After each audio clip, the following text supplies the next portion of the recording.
அவங்க குற்றச்சாட்டு யாரு குஷ்பு.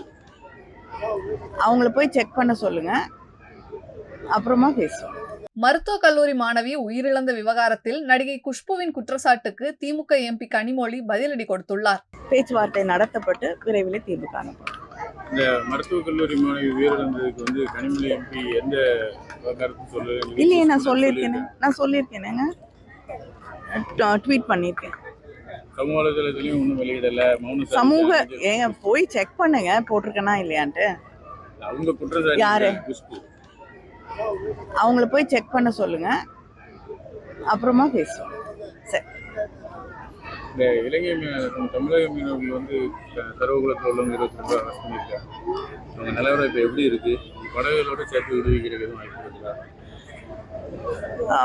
அங்கே எக்ஸ்டர்னல் அஃபேர்ஸ் மினிஸ்டர், மீன்வளத்துறை அமைச்சர், சில எம்பிக்கள், அது மட்டும் இல்லாமல் அங்கே பாதிக்கப்பட்டிருக்கக்கூடிய மீனவர்கள், இவங்க அத்தனை பேரும் சந்தித்து இங்கே இருக்கக்கூடிய பிரச்சனைகளை எடுத்து சொல்லி இருக்கிறோம்.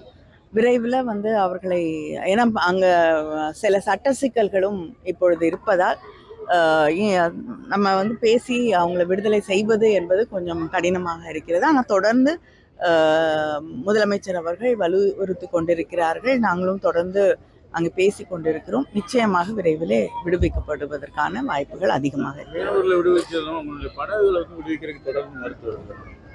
அதுதாங்க, அவங்க பார்லிமெண்ட்ல ஒரு லா பாஸ் பண்ணியிருக்காங்க. அது வந்து தேசியமயமாக்கப்படும் என்று. நம்ம அதுக்கு பேசி அதை மாற்றுவதற்கான ஏதாவது வழிவகைகள் செய்தால்தான் படகுகளும் எளிதாக விடுவிக்கப்படும். செய்திகளை உள்ளது உள்ளபடி தெரிந்து கொள்ள ரெஃப்ளெக்ட் நியூஸை சப்ஸ்கிரைப் பண்ணுங்க.